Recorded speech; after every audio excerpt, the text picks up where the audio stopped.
السلام عليكم ورحمة الله وبركاته. نحمده ونصلي على رسوله الكريم، أما بعد فأعوذ بالله من الشيطان الرجيم. بسم الله الرحمن الرحيم. رب اشرح لي صدري ويسر لي أمري واحلل عقدة من لساني يفقهوا قولي. وربنا زدنا علما، اللهم فقهنا في الدين، آمين يا رب العالمين.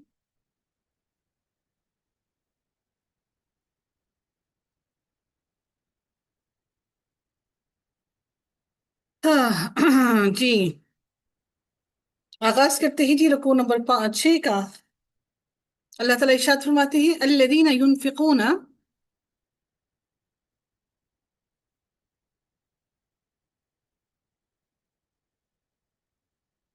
الذين ينفقون أموالهم بالليل والنهار سرا وعلانية فلهم أجرهم عند ربهم ولا خوف عليهم ولا هم يحزنون.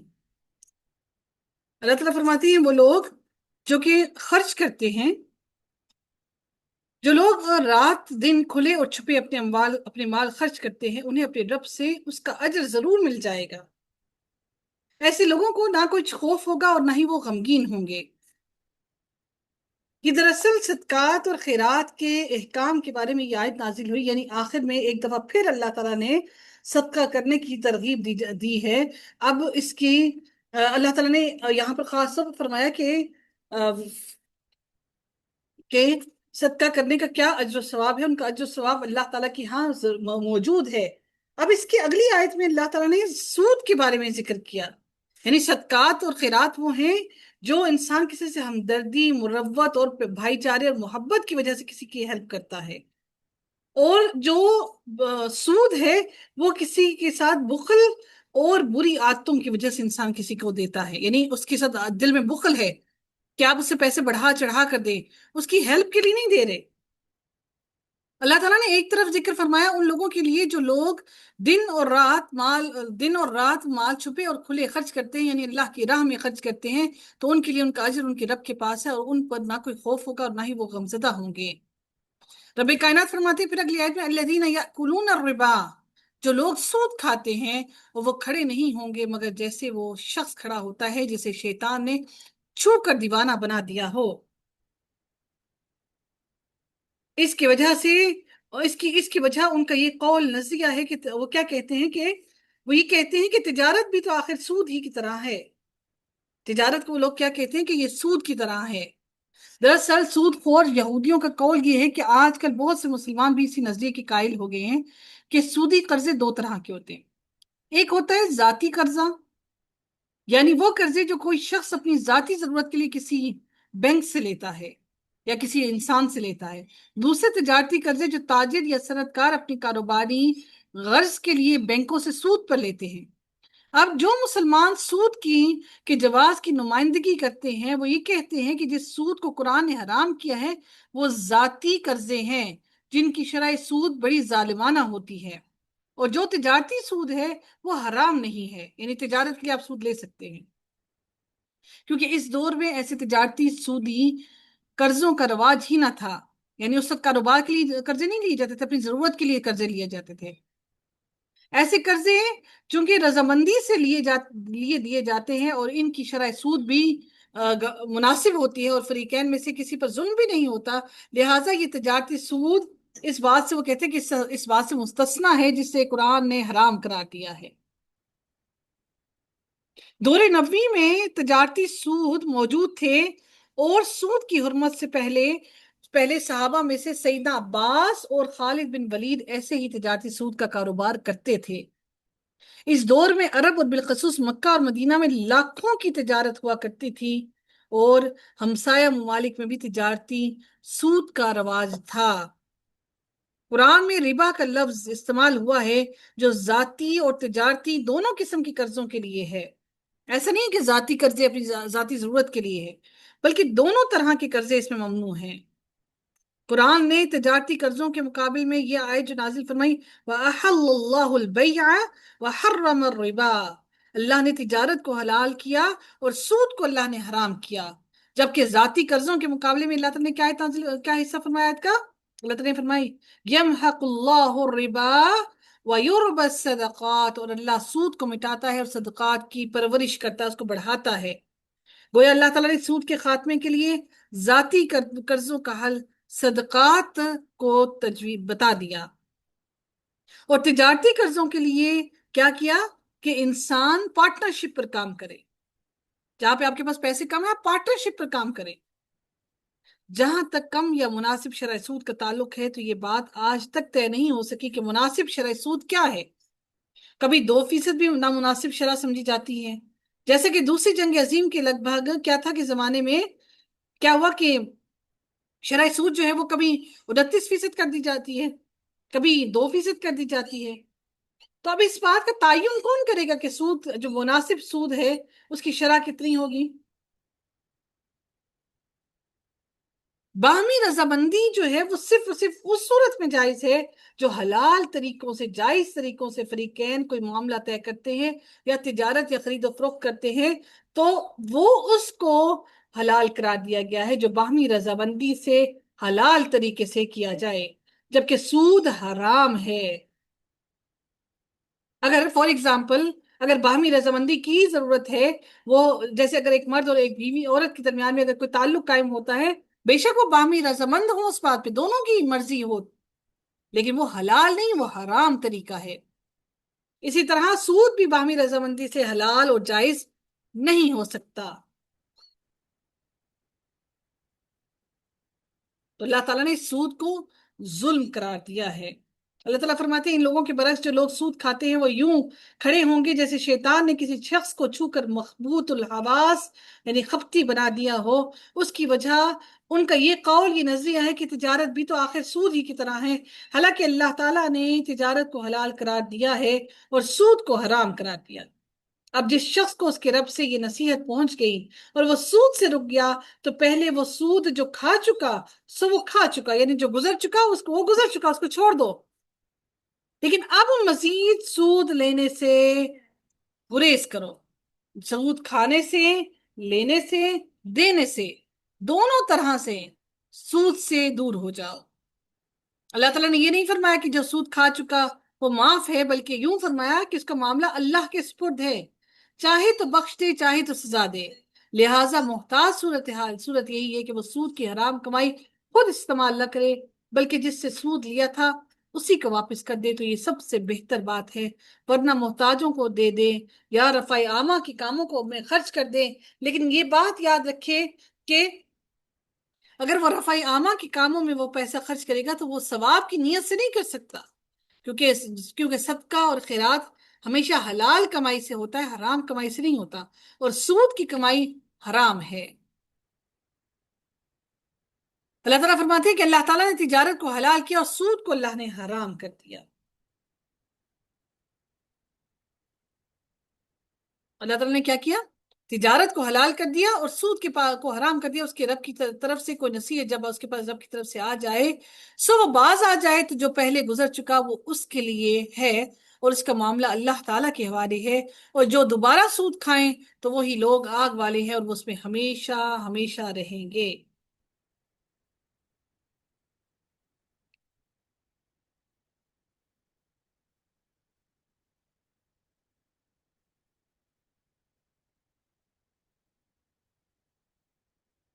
یہاں پر اللہ تعالیٰ نے واضح طور پر تمام انسانوں کو منع کر دیا کہ اللہ تعالیٰ نے تمہیں نصیحت کر دی ہے تو بہتر یہی ہے کہ تم سود کی تمام معاملات پر رک جاؤ اور سود کی کو اپنی زندگی سے نکال لو۔